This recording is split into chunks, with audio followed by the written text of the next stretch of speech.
Hello guys, welcome to the gossip bee. तो भाई जैसे ही कल अंशु की वीडियो आई उसके कुछ ही सेकंड के बाद जो पोपली है उसकी जेठानी की वीडियो आ गई। और वो झोला छाप डॉक्टर की जबान कैसी है और कैसी कैसी बातें करती है वो तो हमें पता ही था। लेकिन उसकी पूरी फैमिली इतनी गंदी है ये हमें पहली बार देखने को मिला। तो भाई जब से पोपली घर छोड़ के आई है तब से उसकी जेठानी उसके पीछे लगी हुई है व्यूज के लिए, उसकी सो कॉल्ड शुभचिंतक बन के। हालांकि पोपटी ने पहले 2-3 बार अपने वीडियो में बोला भी था कि मुझे आपकी सहानुभूति की कोई जरूरत नहीं है, अपना सहानुभूति अपने पास रखो, तुम मेरी कोई सगी नहीं हो। बहुत बार पोपली ने बोला है वीडियो में, लेकिन अभी जाके इन दोनों की बातें होने लगी हैं। इसका जिक्र बहुत बार किया है जेठानी ने अपने लाइव में और अपने वीडियो में कि उसकी पोपली से बातें होती है। और ये पोपली इतनी बड़ी चंट है कि अपने ससुराल वाले से बदला लेने के लिए अपने दुश्मन से जाके हाथ मिला लिया इसने। ये वही पोपली है ना जिसने पड़ोसी को मना किया था कि तुम मेरे और मेरे ससुराल वालों के बीच में जो भी मैटर है इसके बीच में तुम मत आओ, क्योंकि ये हमारा आपसी मामला है, हम आपस में सुलझा लेंगे, तुम बाहर वाले हो तो तुम बीच में मत पड़ो। तो फिर ये अपनी सो कॉल सहेली को मना क्यों नहीं कर रही है जिसकी इससे डेली बातें होती है फोन पे? क्यों नहीं मना कर रही है उसको कि तुम हमारे मामले में मत पड़ो, तुम क्यों पड़ रही हो हमारे बीच में? जो भी है मैं अपना देख लूंगी, अपने हिसाब से मैं अपना सॉल्व कर लूंगी, तुम क्यों आ रही हो बीच में व्यूज खाने के लिए? कहीं तुमने इसलिए तो मना नहीं किया ना क्योंकि तुम और तुम्हारी जेठानी दोनों मिले हुए हैं और तुम पर्दे के पीछे से ये रोल अदा कर रही हो ताकि तुम्हारे ससुराल वाले को और कैसे परेशान किया जाए, और तुम पर्दे के आगे नहीं आना चाह रही हो ताकि तुम यूं ही सती सावित्री बनी रहो। ओ मैंने तो कुछ बोला ही नहीं, मैं कहाँ कुछ बोल रही हूँ, इस मामले से मैं तो बिल्कुल दूर हूँ, मैंने कुछ नहीं बोला।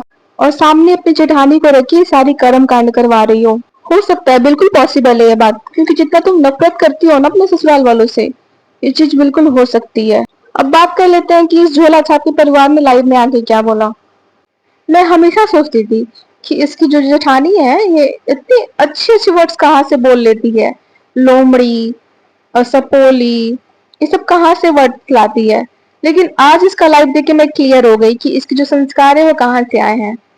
लगातार 1 साल से ये पीछे पड़ी हुई है अंशु के, जबकि अंशु ने इसके बारे में एक शब्द भी कुछ नहीं बोला। उसका जो भी है वो अपने भाभी के साथ है, इसके साथ कुछ नहीं है। और भाभी के साथ भी अपने एक डिसेंसी मेंटेन करके वो अपना रिप्लाई करती है जो भी उसे रिप्लाई करना होता है। पर ये जो पोपली की जेठानी है उसका अंशु से कोई लेना देना नहीं है, मतलब उसका कोई डायरेक्ट रिलेशन ही नहीं है अंशु से कुछ भी सवाल पूछने का या फिर कुछ भी उसे बोलने का। वो लगातार 1 साल से उसे पोक किए जा रही है। आज अंशु ने पहली बार उससे कुछ बोला है, और यार पहली बार सुन के इतना तिलमिला गई, इतना मतलब बौखला गई तुम लोग सारे परिवार इतना बौखला गए कि मतलब जैसे आंटी ये लड़ती है ना 4-5 आके मोहल्ले की, वैसे आके तुम लोग लाइव पे बोल रहे थे। और सबसे ज्यादा मैं शॉक्ड हुई जेठानी के पिताजी को देख के। भाई जो ये जेठानी है ना, इससे 4 कदम क्या 100 कदम आगे है इसके पिताजी। यार अंकल जी आप इतने बड़े हो के भी इतनी घटिया घटिया बातें करते हो। मुझे तो लगा था कि बस ये जो सारे अंधभक्त है वही अंशु को लोमड़ी कहते हैं। नहीं, मैं गलत थी। ये जो जेठानी है ना इसके माँ बाप इसका पूरा खानदान अंशु को लोमड़ी बोलता है। अंकल जी कहते हैं कि मैं क्या बर्खास्त हुआ हूँ? मेरे जैसे लोग नहीं बर्खास्त होते, तेरे जैसे लोग बर्खास्त होते हैं जो भाई का माल खाने के लिए आ जाते हैं। अरे यार। और फिर उन्होंने अंकल जी के बारे में बोला कि तुम्हारे दोनों बेटे चले गए। तुम्हें पता है तुम्हारे दोनों बेटे क्यों चले गए? तुम्हारे बुरे कर्मों की वजह से चले गए तुम्हारे दोनों बेटे। लाइक सीरियसली ना, किसी की जिंदगी की क्या गारंटी है?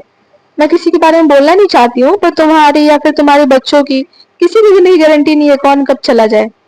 तो इतना ज्यादा ना अपनी जिंदगी को लेके कि मैं तुम्हारे बेटे चले गए और मतलब मेरी बेटे जिंदा है या फिर मतलब सब खुशी है, सब हंसी खुशी है, इतना जरा कभी घमंड नहीं लाना चाहिए, क्योंकि कौन कब चला जाए, किसकी दशा कब बदल जाए, कोई नहीं बता सकता।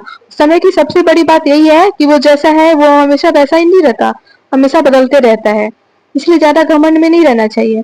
ठीक है, अंकल जी के बच्चे उनके पास नहीं है, आपके बच्चे आपके पास है, तो वो कौन से खुश है अपनी जिंदगी में?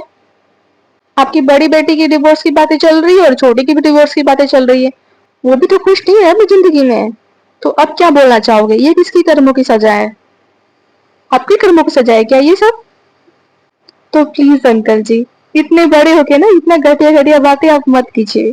बहुत ही बुरा लग रहा है आपके मुंह से ये सब बातें सुन के।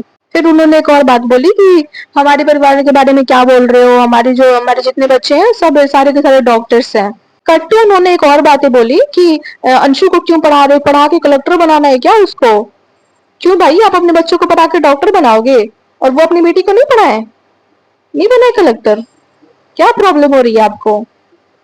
अंकल जी, आपको देख के बिल्कुल ही नहीं लगता कि आप एक सरकारी कर्मचारी रह चुके हैं, क्योंकि वो ऐसी बातें बिल्कुल नहीं करते। और पढ़े लिखे तो आप बिल्कुल भी नहीं लग रहे हो।